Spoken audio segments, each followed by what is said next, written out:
The news day continues here on One News Now. I'm Charles Lejano.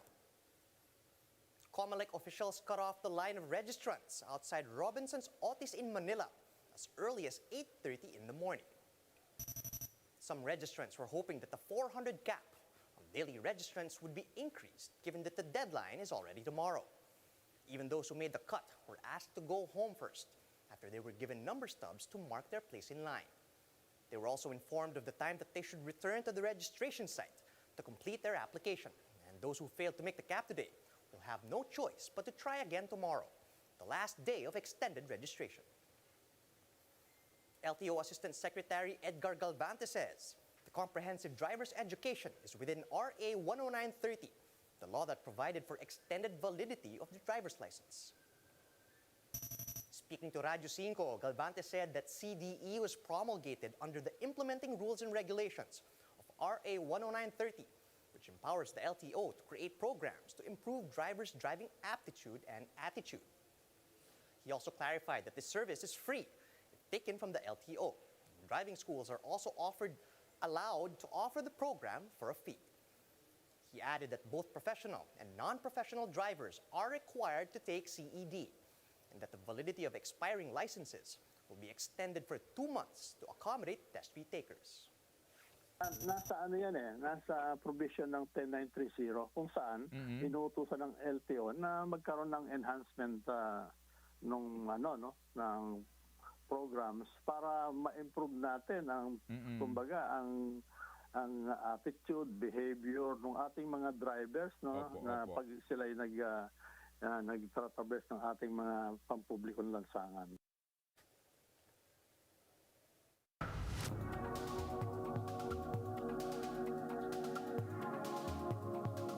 What does Facebook's move to change its company name to Meta mean to investors? Mandeep Singh of Bloomberg Intelligence shares his insights on Bloomberg News. Let's listen in. You were impressed, right, with the overall presentation?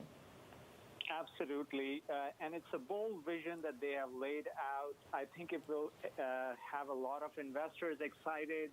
I mean, look at it this way. For a company that's making over $120 billion in annual revenue, to set out such a vision to transform the company, I mean, yes, you have to give credit to Mark Zuckerberg to really being, kind of innovative and visionary in terms of taking the company to the next step. The hard part will be the execution.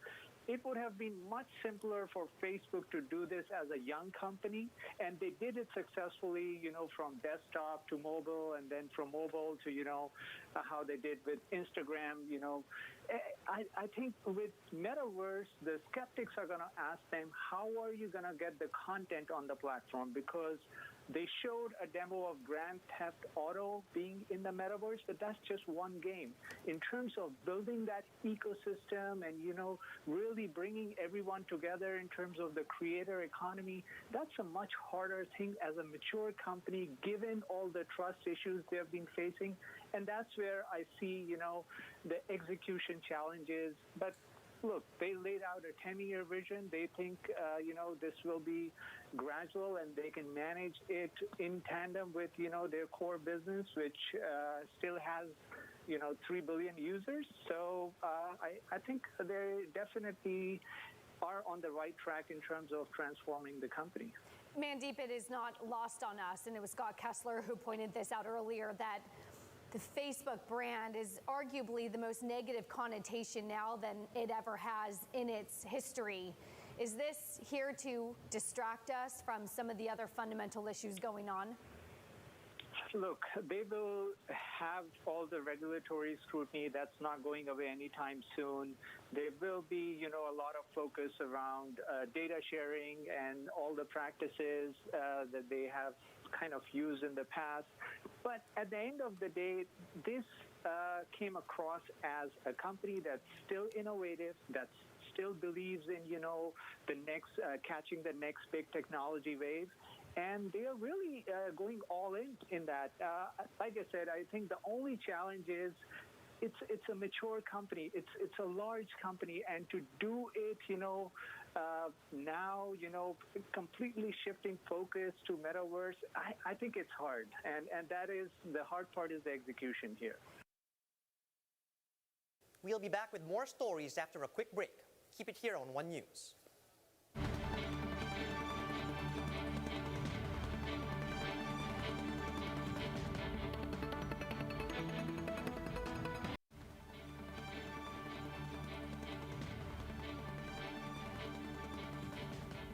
You're still watching One News Now. I'm Charles Lejano.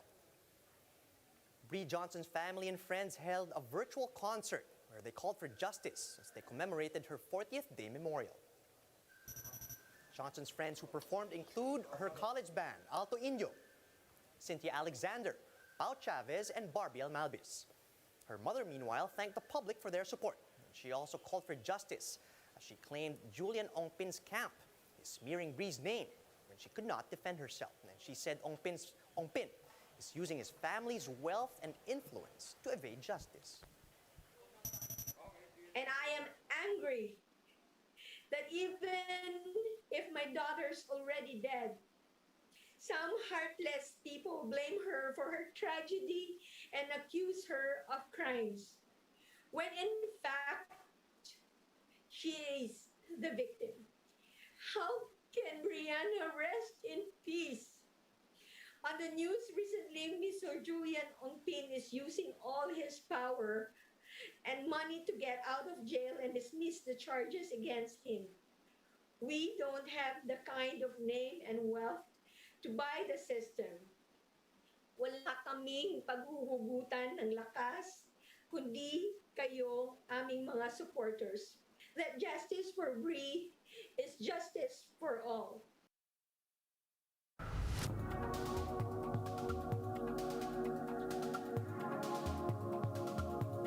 A viral game called Plague Incorporated managed to predict much of the COVID-19 pandemic. Bloomberg Quick Take's Alex Webb spoke to the creator about the game's unnerving accuracy. Let's watch this. The thing this fictional thing I'd created, I'd watched lots of disaster films, I'd read lots of books about it, and fictional books about pandemics, and suddenly seeing it play out in the real world was horrible. Imagine the pandemic was a video game. Well, 3 years ago, that's all it was. I sat down with James Vaughan, the man behind Plague Inc., which successfully predicted much of the virus, to find out how he's adapted to the reality of COVID-19.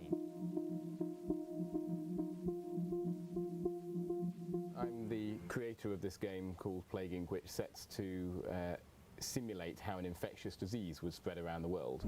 Time, 2104. 27-year-old female infected with unknown pathogen. Blood analysis indicates virus. You launched then in 2012? Yes. And very rapidly, it seems from the outside, it was quite successful and it was popular in app stores. And within a few hours, it had made its development costs back. I spent $2,500 making it, which at the time felt like a serious investment. That was my ability, my house deposit going down the drain.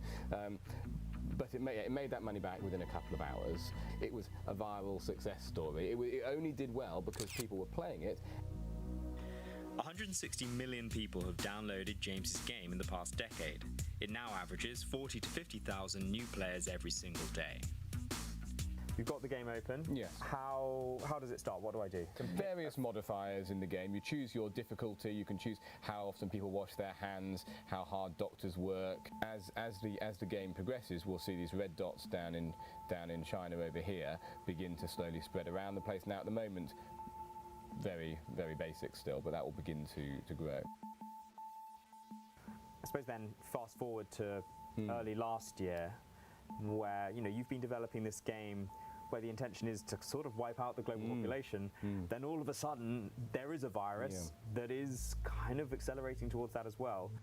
Can you take me back to the moment where you found out about the virus and that it was really starting to make headlines? So it was a very, very difficult time for us actually. I can remember first seeing the reports coming out of China. It didn't immediately set off huge alarm bells with me, because one thing I've learnt during the development of Plague is that there's always unknown, scary disease outbreaks popping up around the place. So it popped up on the radar, and then I think it was mid-January, end of January, when I started thinking, oh blimey, what's going on here? Like, seeing the parallels with my game playing out in the real world was a horrible experience. Whereas the thing I'd this fictional thing I'd created, I'd watched lots of disaster films, I'd read lots of books about it, and fictional books about pandemics, and suddenly seeing it play out in the real world was horrible.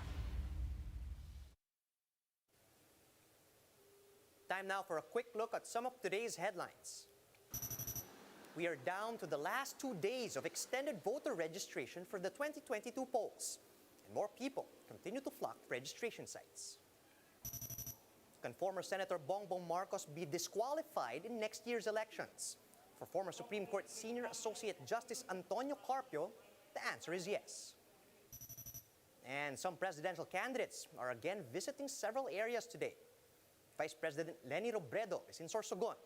Senator Ping Lacson is in Pampanga. Senator Manny Pacquiao is in the vote-rich province of Cebu, while Manila Mayor Isko Moreno will be meeting supporters at the Quezon City Memorial Circle.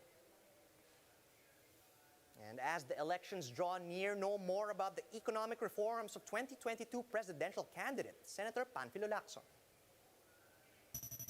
Join the forum live on Meet the Presidentiables, Economic Reforms in the New Frontier, live on One News, simulcast on 1PH and Radyo 5 this Saturday, October 30 at 7:30 p.m.